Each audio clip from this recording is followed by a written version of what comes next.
Filhas da pauta, filhas da pauta. Olá, estamos de volta com o nosso podcast Filhas da Pauta para a nossa temporada de 2026, né, amiga? É, a gente tava com saudades. Muitas. A gente tava com saudades uma da outra e também desse bate-papo aqui maravilhoso. De chegar até você com temas tão importantes, né, Ângela? Principalmente com 2026 tão sofrido, né? Sim, começamos com muitas notícias complicadas de digerir, mas a gente está aqui também para trazer essas conversas para cá, né? Exatamente. Feminicídios, principalmente, violência doméstica. A gente vai falar sobre tudo isso, mas hoje o assunto é mais ameno, né? Mais Digamos que gostoso, eu sim, diria. Mas tem uma pegada também aí, porque é um assunto também cercado de muitos tabus, Sim. né, preconceitos. A gente vai falar sobre sexualidade na maturidade. Olha aí, fique conosco, que tem muita coisa boa aqui em discussão, né?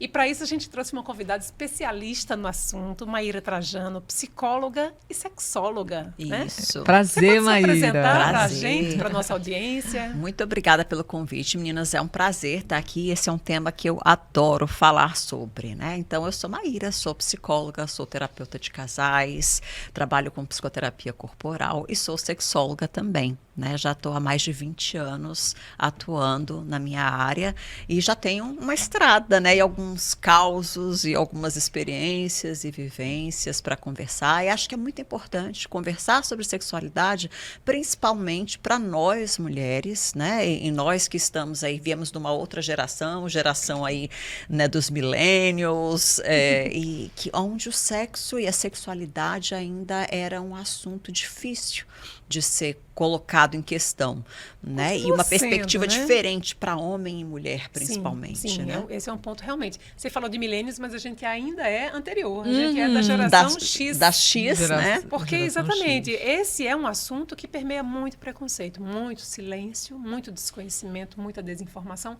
ainda hoje. Hoje nós temos mais acesso, mas Sim. antes, quando a gente começou a nossa vida sexual, né, Margot? É. A gente não tinha acesso à informação como temos hoje. As né? mães não chegavam junto. E hoje a gente está enfrentando, né, junto com tantas mulheres, as questões todas que envolvem a menopausa, que é um ponto, que também é muito forte o preconceito e os tabus. E aí vem também a sexualidade neste contexto todo. Então, como é, para começar a nossa conversa, né, como é que você orienta na clínica essas mulheres que chegam com tantas angústias e tantas dúvidas sobre estes dois temas que acabam se atravessando? Olha, Ângela, Margot, eu acho que uma das questões que até que me chamou a atenção recentemente, né, é o quanto ainda existe uma certa desinformação e o quanto a gente precisa falar sobre.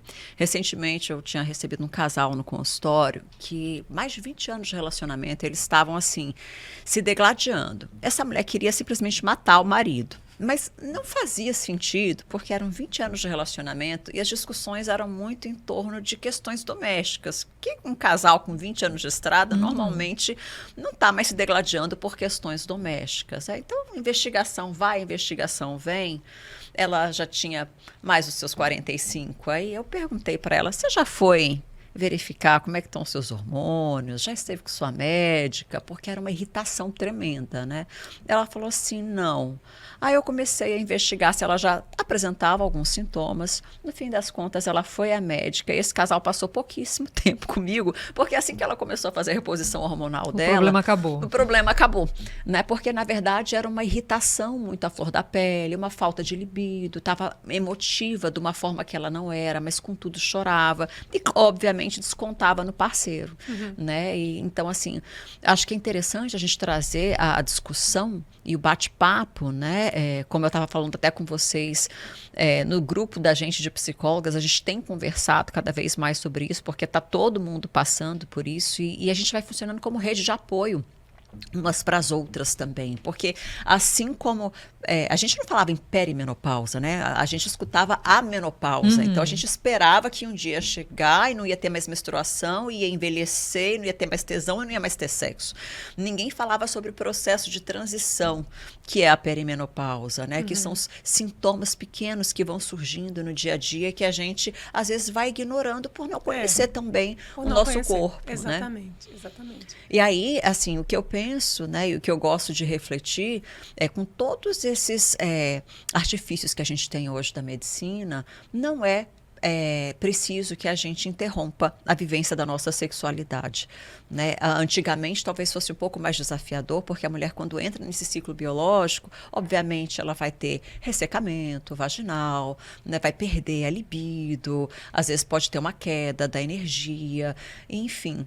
E a depender também de como ela vivia isso, porque a gente sabe que antigamente a vivência do matrimônio também tinham outros pesos e outras dificuldades que também podiam afetar essa libido, né? Caminhando junto com esse desenvolvimento biológico, esse envelhecer biológico. Mas a gente tem hoje ferramentas, né, da medicina para ajudar, a gente tem a possibilidade de fazer uma psicoterapia, a gente vive tempos de maior liberdade sexual, só que o que a gente pega aí, de repente, nas mulheres millennials ainda, e também da geração Y, né, eu sinto que existe ainda uma questão relacionada aos valores e crenças que podem estar acompanhando essas mulheres. Acho que esse é o maior desafio, né?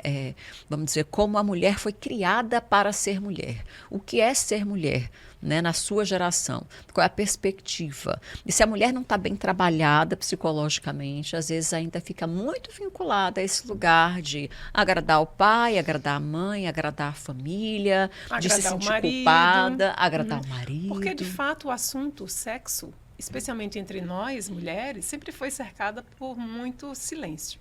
Então, assim, muitas mulheres da nossa geração, anteriores à nossa geração, começam a vida sexual sem saber de nada. Nada. Sem saber E engravidando na primeira, nem muitas vezes. conhecendo o próprio corpo, né? É. E como você não conhece o próprio corpo, você não sabe como é que funciona a sexualidade, não é isso? Exatamente, né? Você fala isso, eu lembro da minha mãe, porque eu acho que isso foi tão marcante para ela, né? Minha mãe é geração baby boomers, então assim, isso foi marcante para ela. Ela teve a vivência do primeiro ciclo menstrual dela, ela escondia as calcinhas na gaveta, até um dia que minha avó descobriu e deu um tapa na cara dela, né? Chamou ela de porca, porque ela estava escondendo as calcinhas, mas ela não teve ninguém que a ajudasse. Sim. Quando ela foi ter a primeira relação dela, que foi inclusive com meu pai, ela não sabia direito o que estava acontecendo. E aí ele percebeu. Então ele sentou com ela, comprou um livro sobre sexualidade. Nossa, foi pai. assim, Homem sensível, né? Maravilhoso. educá-la, né, sobre o que era que estava acontecendo, como era, que não precisava ser uma coisa traumática, que podia ter prazer, né? Então, assim, eles bem jovens, Gente, mas isso né? é uma exceção. É uma exceção. Vamos Ele era combinar. muito mais velho que ela? 5 anos mais 5 velho. anos. Ainda 5 assim, anos. né? Desconstruidíssimo, seu pai. Que ótimo. E isso foi ótimo, né? Eu acho que isso foi uma É. coisa que me inspirou neles até a trabalhar com sexualidade, porque toda vez que eu conversava com as minhas amigas psicólogas, terapeutas, sobre sexualidade, a gente perguntava assim, quem teve educação sexual em casa? Ninguém tinha. Ninguém. Não. Era um assunto assim, Tabu. tabu geral. Ainda é, né? Ainda é em muitas famílias. Lá em casa, com os meus filhos, eu tento fazer diferente, né? Aliás, tenho feito diferente, porque eles já entendem de muitas coisas. E meus pais fizeram diferente comigo, né? Então, assim, tanto meu pai e minha mãe, eles se divorciaram, mas ambos, cada um do seu jeito, foi trazendo o diálogo sobre a sexualidade. E muito também numa preocupação, assim, comigo, que eu achei super legal e construtivo, principalmente eu sendo mulher, né? A filha mais velha, mulher dos dois, é a seguinte: sexo tem que ter intimidade e tem que ter prazer. Olha, tem pai e mãe que deixa de dar a vacina de HPV para os filhos adolescentes com medo deles, assim, começarem a ter vontade de transar e começar uma vida sexual. Gente, isso é para prevenir o câncer de útero ou das doenças sexualmente transmissíveis, principalmente câncer, né? Câncer de útero, câncer de pênis. Enfim, existem ainda, em pleno 2026, pais e mães que não dão vacinas contra o HPV, que é gratuita. Uma vacina contra o HPV é gratuita. E não dão por medo de seus filhos se sentirem incentivados a transar, gente. É um absurdo. É um absurdo. Isso é falta de informação.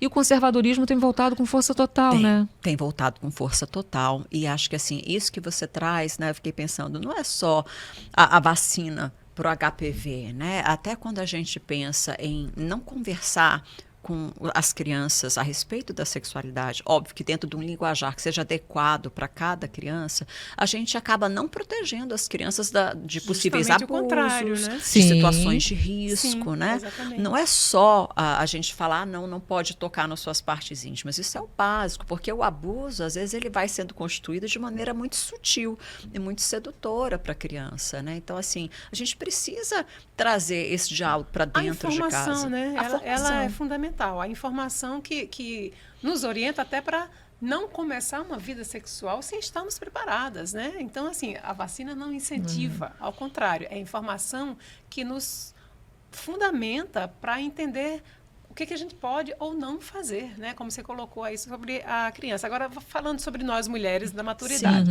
A gente começou falando dessa construção social que nós temos, que é fato, ela repercute como a gente vive nossa vida em tudo, inclusive sexual. Sim. Né?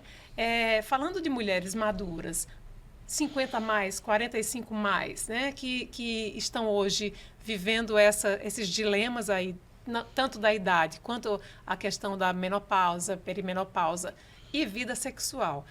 Aí a gente pode dividir em dois grupos. A mulher que está num relacionamento longínquo Sim. e uma mulher que separou e está de um casamento que não se satisfazia sexualmente e na maturidade está querendo se descobrir, se entender, se conhecer. Porque isso também acontece, né, nessa época. Isso acontece. Eu acho isso fantástico. Adoro ver essas descobertas, né? Porque em alguns momentos a mulher que está num relacionamento há muito tempo e deixou ou não conheceu, porque não teve coragem de se tocar, de se explorar, aí não conheceu o prazer através de si própria e muito menos com um parceiro, acaba acreditando que sexo é aquilo ali, né? E que não tem nada de bom naquilo ali. Sim. Mas em muitos momentos ver essas mulheres se separando e indo para a vida e se descobrindo é a coisa mais linda. Eu acho um processo assim lindo, porque é você ver a pessoa sair daquela crença enrijecida de que é algo ruim para ir para um lugar de prazer, né, e de descoberta.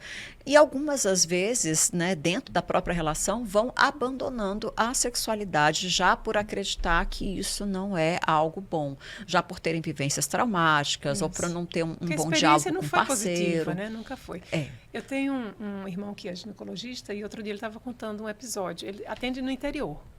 E uma mulher já madura, foi no consultório, né? E aí ela falava que o marido, contando para ele, que o marido não permitia que ela sentisse prazer. Que horror. E se ela sentisse, ele reclamava, parava e reclamava. Quer dizer, é uma cultura fundamentada no machismo, no patriarcado, de que a mulher não pode sentir prazer durante o sexo. É só para o homem. Isso acontece também na sua vivência clínica? Olha, dessa maneira tão escrachada, Ângela, graças a Deus eu não vi, né? Mas assim, É chocante mesmo. É muito chocante, porque é um lugar bem arcaico dessa constituição do masculino e da mulher colocada como um ser para a reprodução, especificamente, né? Porque havia um grande medo de que a mulher tivesse prazer. Quem E aí ia vem ser o essa quê? mulher A com religião prazer? também, né? Atravessando Pois isso aí. é, eu acho que cultura e religião caminham juntos. Sim. Caminham. Né? Tem um atravessamento dos dois, é uma Muito construção social nesse sentido, que na verdade, assim, cultura, religião, economia, né? Porque existia um interesse que essa mulher não tivesse prazer, né? Porque ali ela ficaria contida justamente para reproduzir e ser exclusiva daquele marido.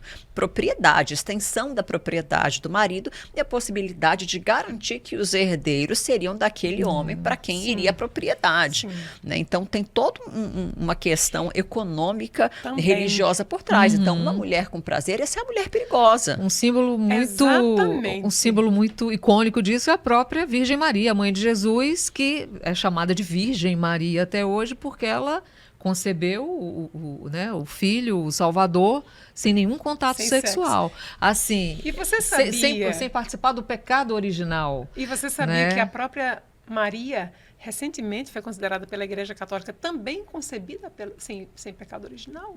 Olha, quer dizer que Joaquim e Ana, os pais dela, Exato. nunca. Então, assim, mas a gente O parece... povo que não trepava. Como assim? Já pensou?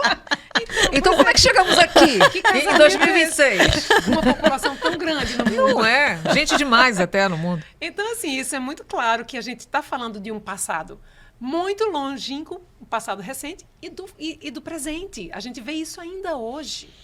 Sim. Isso não é tão preocupante assim? Sim, é preocupante demais, né, Ângela? Porque assim, a gente precisa trabalhar fortemente uma desconstrução, mas tem dispositivos de gênero muito fortes ainda enraizados, né? Tem uma professora de Brasília, não sei se já ouviram falar nela, ela é fantástica, Valesca Zanello.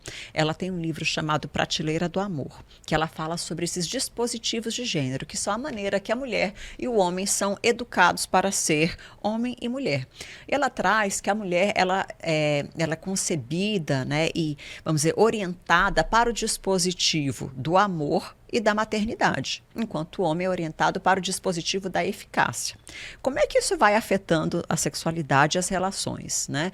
Como a mulher é muito mais orientada para esse dispositivo do amor, ela fica muito num lugar, na prateleira do amor, e quando ela é jovem, né, ela está num lugar mais especial, de ser escolhida. É como ser escolhida por um homem, é ser chancelada por ele, pela sociedade, é você ter um lugar especial e viver em função da espera do famigerado casamento, o momento que eu vou me casar, o momento que eu vou ter alguém. E a sociedade fortalece isso. Sim. Quando olha para uma mulher e fala, mas você não tem ninguém?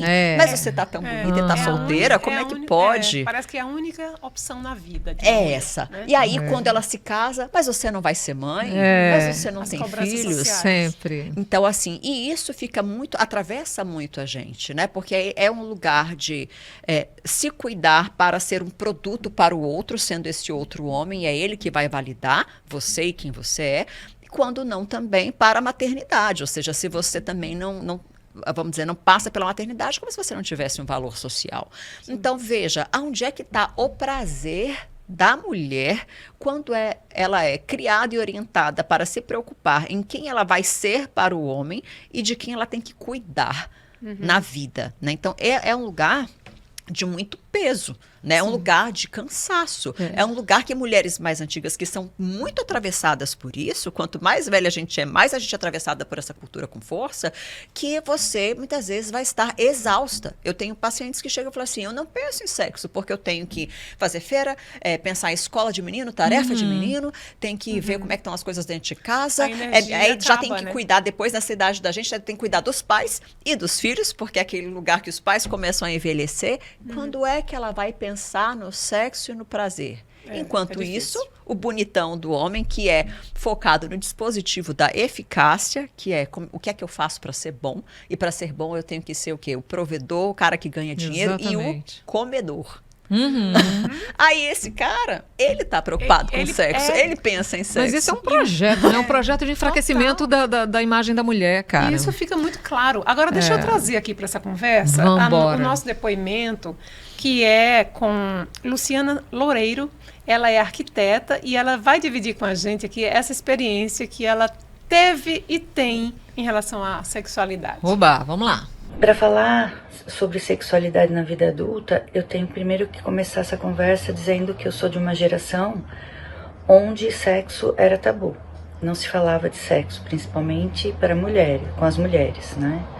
Então, o sexo era uma coisa considerada feia, suja e proibida. Não se falava nem em casa e nem em educação sexual. Então, eu iniciei a minha vida sexual sentindo que estava fazendo uma coisa errada, sentindo culpa, medo e vergonha. A maior parte dos relacionamentos que tive foram frustrantes do ponto de vista sexual. Eu não conseguia ter orgasmos. Então, por isso, eu comecei a fazer terapia com 26 anos, mais ou menos, para entender por que eu não sentia orgasmo nas relações, sendo que eu sabia o que era orgasmo porque eu me masturbava e sentia orgasmo. Então, e aí ao longo do tempo eu fui entendendo que o problema não era só meu, né? Que os homens também tinham essa limitação. Provavelmente os homens da minha geração também tiveram uma educação muito ruim do ponto de vista sexual. Então, eles sabem muito pouco sobre o corpo da mulher e também não tem uma preocupação de fazer a mulher sentir prazer. Mas eu nunca desisti dessa busca, né, de sentir uma plenitude sexual. E na época eu li muito, né, e comecei a fazer terapia. Cheguei a fazer em alguns relacionamentos terapia de casal, sexual. E hoje, por exemplo, eu estou na menopausa, na pós-menopausa, né? Tenho uma vida sexual ativa, gosto de sexo e tenho libido, né? Eu acho que essa coisa de que mulher, depois que entra na menopausa, não tem mais libido, eu acho que é um mito. Eu acho que a medicina avançou muito nessa questão, né? Para ajudar as mulheres. E então, assim, eu continuo fazendo psicoterapia para continuar me ajudando nesse aspecto, né? E eu acho que o caminho é esse, é buscar ajuda profissional, tanto na medicina quanto na psicoterapia, e conversar com o parceiro. Eu acho que essa liberdade de poder falar para o parceiro o que você gosta e o que você não gosta é fundamental. E a pergunta que eu gostaria de fazer para a Maíra é: Maíra, essa questão da frustração sexual das mulheres acontece só com mulheres da minha geração ou com as mais jovens também? E outra coisa, o que fazer para que os homens também procurem ajuda profissional para trabalhar essas feridas na parte sexual? Fantástica essa pergunta, né? Não é só nessa geração que acontece, mas é claro, como a gente estava falando aqui, né, a gente percebe que com mais força nas gerações anteriores, porque existia mais tabu. A gente tem uma desconstrução, né, da vivência sexual, menos culpa, menos tabu, mais liberdade para se conversar, mas isso não quer dizer que as mulheres ainda não sejam atravessadas por isso, porque esses dispositivos que eu estava falando para vocês, né, ainda atravessam a nossa construção social do que é ser homem, do que é ser mulher. Então, assim, a gente não escuta um homem falando que ele não tem prazer sexual. Raramente você vai escutar isso. Você pode escutar um homem com disfunção sexual e frustrado porque não está conseguindo transar diante de uma Mesmo disfunção. assim, ele nem fala. E olhe lá, porque ele não vai falar isso, porque isso é diminuir o lugar dele de homem. Porque um homem eficaz, ele trepa, né? E ele Reproduz. ganha dinheiro, ele está sempre ali pronto. Né? O que também é uma ilusão, porque às vezes os homens não estão prontos. Essas construções de que é ser homem e mulher afetam mais fortemente as gerações anteriores, mas também afetam a gente até hoje, né? Esse lugar de que o homem tem que ser forte, que não pode ter vulnerabilidade, né? De que a mulher tem que ser cuidadora, tem que ser sensível. Aí, se a mulher não é fofinha, sensível, chega lá um leão, uma leoa na cama arrasando, Assusta, né? é como se fosse de um outro lugar. Mas né? essa coisa geracional, eu acho ela muito relativa. Por exemplo, a minha mãe tem 89 anos. Ela me teve com 30 e poucos anos, né? A mãe de Ângela tem 100 anos. Vai fazer 100 anos. Vai fazer 100 Uau! anos. Imagina. Então, se fosse pela criação, eu e Ângela deveríamos ser assim, uma cópia das nossas mães, né? A gente, Sim. né? Porque o objetivo era esse, era passar para a geração seguinte exatamente essa mentalidade que a mulher tem que casar virgem, tem que servir ao marido e tal, não Mas sei a o gente se quê. rebelou, né? Mas a gente se rebelou. Mas aí é que eu quero chegar. Nós fomos rebeldes e conseguimos, digamos assim, evoluir, romper com esse ciclo aí. Romper essa bolha. Mas eu tenho um grupo de amigas do primário, que são da mesma geração, que não conseguiram romper. Que continuaram seguindo, que casaram virgens, né? Que são as donas de casas, né? As senhoras do lar e tal. Totalmente diferente daquilo que eu e Ângela somos. Então, assim, muitas vezes essa quebra, esse rompimento geracional, ele não é bem sucedido. Não acontece, porque é uma força social muito grande, né? Você ter a coragem, como a gente estava conversando, né? Você ter a coragem de enfrentar o seu pai, de enfrentar a sua mãe, né? Que são os nossos vínculos majoritariamente mais profundos, é uma sensação de que você vai perder o amor, de que você vai deixar de ser visto, de que você vai deixar de ter família, né? Que é uma coisa que também a comunidade homoafetiva enfrenta quando vai sair do armário. Então, assim, é delicado você romper com padrões, mas sempre tem algumas pessoas da sua geração que rompem com esses padrões. Quando engravida antes do casamento, que foi o meu caso, né? Então, assim, a nossa geração foi a geração que o máximo da rebeldia era engravidar sem casar, né? E fez, assim, uma transição muito importante nesse comportamento. Sim. Né? Porque as minhas irmãs mais velhas não conseguiram fazer isso. Pois é. Né? Então, assim, eu sou a mais nova e acho que, geracionalmente, me senti mais encorajada, né, a fazer o que toda a minha trajetória que venho fazendo até hoje. Mas ela tocou num ponto sobre a questão dos homens, porque a gente está falando muito exatamente o quanto a gente foi construídas, né, socialmente para agradar a este homem, para atender às expectativas desse sistema patriarcal. Patriarcal. Né? No final das Exatamente. contas, em resumo, é isso. Né? Então, que movimentos os homens podem fazer? Porque eles também, como você falou, têm as suas frustrações. Tem. Né? Tem as frustrações, inclusive o que a gente vê, que eu sinto assim que contribui muito para essa onda de feminicídio, violência, né? É a frustração do homem quando ele não é acolhido afetivamente pela mulher, ou sexualmente, ou quando essa mulher diz um não para ele. Como né? ele quer, né? Não É, acolhido como ele quer. Como ele deseja, porque ele também acredita que a mulher deve, porque está tudo dentro do mesmo sistema, a mulher está ali para servi-lo e atender as necessidades dele. E alguns homens, obviamente, com uma crença mais forte, homens mais desconstruídos, talvez com essa crença mais sutil. Né? Qual é o caminho para o homem? Né? Eu sinto que o caminho para o homem, como eu trabalho em consultório, eu tenho o prazer de conhecer homens que têm acessado a sua vulnerabilidade e do quanto esse lugar também, esse dispositivo da eficácia, de eu tenho que ser eficaz e bom em tudo, é nocivo para o homem, para ele próprio e para os relacionamentos dele, porque ele fica cego para a mulher, porque se a mulher está ali a serviço dele, nos tempos da gente de hoje, as mulheres não estão mais se colocando tanto a serviço do outro, como foi plantado socialmente, vai ser um relacionamento frustrado, porque essa mulher vai bater o pé, porque essa mulher vai brigar, porque as mulheres hoje em dia estão reivindicando sim o seu prazer. E é aí que ela corre o risco de morrer. Aí tem isso também, né? É, Aí também tá tem fácil isso. não, viu? Não é fácil, né? Não é fácil porque a gente não sabe exatamente quem é esse homem que está do lado de lá. Exatamente. Às vezes as coisas têm se revelado, né? Mas tudo isso vamos dizer, consequência de uma construção social do que é um homem, do que deve ser um homem. O quanto isso é prejudicial para a sociedade como um todo, né? Exatamente. Aquele caso lá do cara que matou os filhos por causa da traição da mulher, aquilo ali é de revirar o nosso coração, nossas entranhas de assistir um negócio E é tão daquele. covarde que se matou também. Então né? assim, gente, Mas que assim, para absurdo, deixá-la né? com toda Com essa culpa. culpa e Para essa deixar com a responsabilidade. culpa. Com a culpa, você é ruim, né? Você não atendeu Isso aquilo aconteceu que você por deveria sua atender. causa. E ainda tem pessoas na sociedade que embarcam Sim. nisso. É. Né? A mulher foi quase linchada no velório porque ela traiu. Porque- Imagina se todo homem que traísse fosse, Nossa! né, E fosse essa foi uma linchado. discussão que se levantou, né? Não, É. não existiria mais humanidade, Não né? existiria. Agora, voltando para o tema, que é a sexualidade na maturidade. Então, que orientação, pensando na mulher, né, como esse Sim. sujeito central dessa questão, essa pessoa tão carregada de tabus, de medos, de preconceito, de repressão social, como é que ela pode começar a se libertar disso em busca do próprio prazer?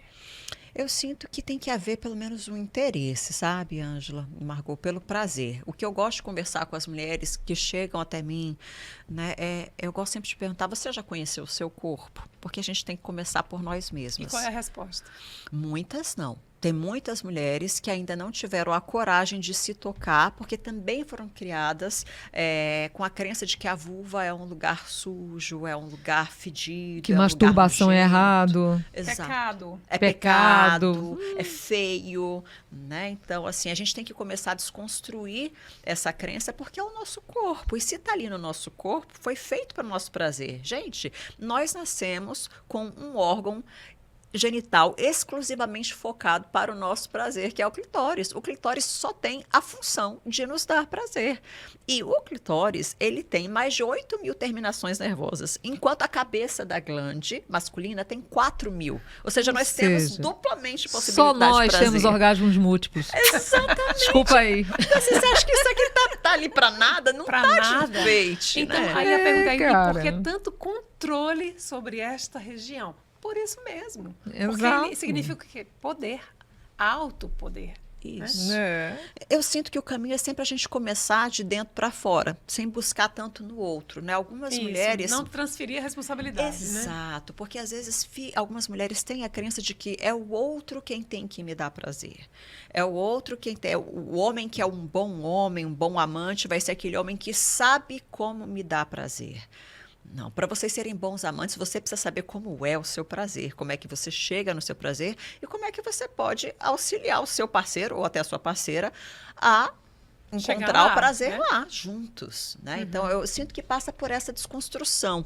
Eu tenho uma paciente, né, que tem um pouco mais de idade, assim, está acima dos 60, que a gente vem conversando muito sobre essas questões da vivência sexual, porque ela está muito assim, se colocando ali para viver, para transar, para paquerar, né? Eu acho fantástico, porque a gente escuta às vezes algumas mulheres dizendo, não tem mais homem disponível. Eu falo assim, tem. Tem. Para quem está com energia sexual ativa, desejante, mas eu vou dizer uma desejando, coisa. você encontra. É porque assim, homem tem. Agora, assim, que atenda vários requisitos antes de chegar lá na cama, meu amor, é longa essa lista. Porque ao contrário do homem, a mulher, né, tem que passar por vários testes, Sim, né? sim, né? tem um checklist grande.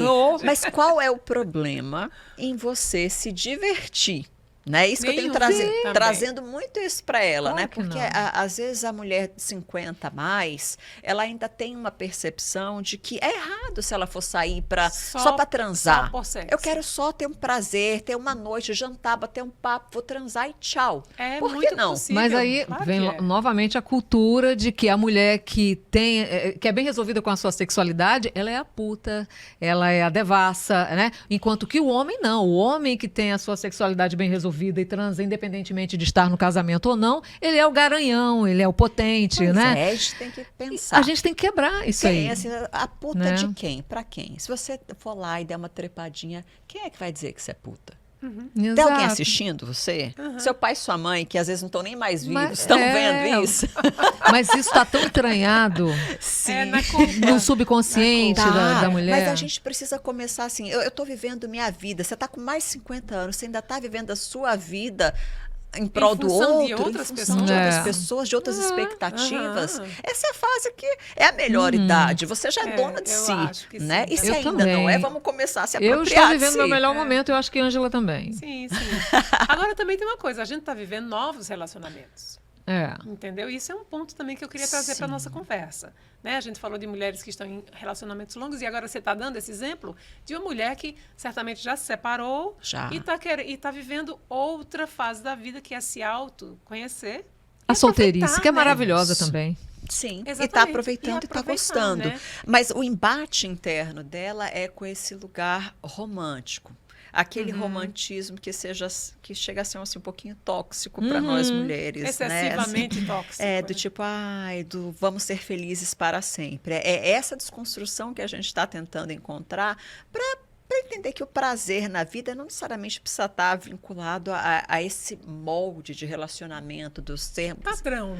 Esse O tal padrão do padrão, serão felizes né? para sempre. Sabe o padrão da comédia romântica? E você sabia que isso não existe? Que amiga? Ninguém é Exato. feliz todo dia, né? Gente, a comédia romântica está para mulheres, assim como a pornografia está para os homens. É Nada verdade. disso Pô, existe, falou não é real. tudo. É verdade. E de novo, tudo debaixo do guarda-chuva do patriarcado. Sim. Porque a gente vive uma grandíssima fantasia construída por essa cultura e o homem da mesma forma, porque a pornografia que ele consome não é a que a gente gosta também. Exato. Né? E aí também tem essa questão dentro da nossa vivência sexual, né? Tem. Tem. A pornografia, eu sinto assim, que é um limiar muito tênue entre aquilo que vai ser excitante e aquilo que vai ser nocivo para a vivência da sexualidade, né? Porque a pornografia ainda coloca a mulher num lugar muito de objetificação. Né? E isso vai dando para um homem Isso que excita a machulência, né? Exato. O homem que muitas vezes não é letrado, interessado em estudar a sexualidade feminina, vai dando para ele a percepção de que é aquilo ali que a mulher gosta. Porque assim como as mulheres têm dificuldade de falar sobre sexo, muitos homens também têm dificuldade de falar sobre sexo com as suas parceiras, né? Então, assim, eu tô achando que é isso. E aí vai lá, acaba tendo um sexo assim, meio bruto, meio grosseiro, achando que aquilo vai trazer Que é prazer o para sua padrão, companheira. né? Meio filme Nada. pornô, né? Ô, Maíra, essa conversa está tão boa, a gente ficaria aqui a tarde inteira. Mas a gente está chegando ao final. Mas para ser o nosso primeiro episódio da temporada 2026, a gente estendeu um pouquinho mais de Gente, que propósito. conversa boa, Conversa né? boa. Eu acho muito bom a gente trazer esses temas e é um grande do nosso papel aqui, é isso, trazer conversas sensíveis, corajosas, e Maíra acho que tem contribuído muito com esse papo aqui. E antes da gente chegar no nosso encerramento, eu queria, Maíra, só para a gente também encerrar o nosso papo, o que você, em resumo, poderia dizer para esta mulher que está nessa fase da maturidade, se entendendo como um sujeito que pode construir a sua própria trajetória em tudo, inclusive na vida sexual. O que você tem a dizer a ela agora? Olha, eu gostaria de dizer para você, mulher, que está vivendo essa fase, que você possa se permitir. Né? A gente já tem uma sociedade que nos coibiu de muitas coisas, nos trouxe muito impedimento. E eu sinto que a gente tem um espaço social hoje mais construído para a mulher se permitir ser sujeito. Sujeito independente de gênero. Então, para o prazer, para o trabalho, para as amizades, para passear, para encontrar o prazer em tudo da vida. Porque também o prazer sexual, ele coexiste com uma vida cheia de prazer. Né? O nosso corpo está integrado com tudo aquilo que a gente vive. Então, quanto mais prazer na vida, mais possibilidade de prazer sexual. Seja dentro de uma relação, seja sozinha, seja do jeito que você quiser. Maravilhoso. Muito bom, Gente, hein? olha, a gente trouxe uma novidade, antes da gente agradecer, Maíra, a gente trouxe uma novidade nessa temporada, que é homenagear sempre uma mulher que já nos deixou, né? Enfim, que já partiu dessa vida, mas que deixou o seu legado, né? Então, cada episódio a gente vai dedicar a uma mulher. E nesse primeiro episódio, solta aí, Ícaro, por favor, a foto que eu te mandei. Titina Medeiros, tá? Esse nosso primeiro episódio dessa segunda temporada é dedicado a Titina. Titina nasceu em 1977, eu já estava na segunda série. Em Currais Novos, criada em Acari. Minha conterrânea. Conterrânea. Ela nos deixou, minha gente, no último dia 11 de janeiro. Foi uma renomada atriz, diretora brasileira, com sólida carreira, teatro e destaque também na TV Globo. Ficou nacionalmente conhecida como a Socorro em Cheias de Charme, em 2012. Participou de novelas como No Rancho Fundo, 2024. Faleceu aos 48 anos de idade por causa de um câncer de pâncreas, minha gente. Foi um dos grandes nomes da cena teatral potiguar, integrando grupos como Casa de Zoé, Candeia, Clowns de Shakespeare e o próprio Carmim, fundado com Quitéria Kelly, né? Que foi um grupo que nasceu com essa proposta de ser um grupo de teatro de mulheres para mulheres, né? Por isso esse nome, Carmim, né?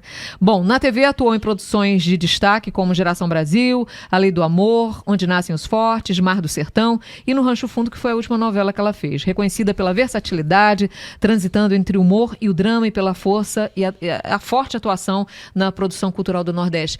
E não era só isso, não. Era nossa amiga querida também, né, Ângela? Sim, Foi uma perda muito grande. muito grande. Sim, mexeu muito com a gente. Sim, Muito. Pois é. E aí, nossa Titina querida, homenageada É. pelas filhas da pauta, porque ela não vai ficar no esquecimento. Né? De Ela nada, tá de aí jeito junto nenhum. conosco. Eterna Titina. É isso. Muito obrigada, Titina. Muito obrigada, Maíra. Obrigada, por sua meninas, pelo presença convite. aqui. Muito bom. E antes da gente dar o tchau, quem quiser continuar essa conversa com você, quais são os seus arrobas? Pode falar comigo pelo Instagram, @Maíra, com I, Maíra Trajano Psi. E tem também um canal no YouTube, Um Papo com Maíra Trajano, com alguns vídeos sobre sexualidade, alguns bate-papos, podcasts também, coisas que eu gravei lá com esse conteúdo de sexualidade e relacionamentos. Muito obrigada. O seu papel é fundamental para libertar essas mulheres dessas amarras. Muito Pense no obrigada. papo que duraria 1 hora, no mínimo. Mais que isso, talvez. Mais que isso. Mas é isso, amiga. Estreamos 2026. 2026 está só começando. Beijos. Tchau, gente. Valeu. Até.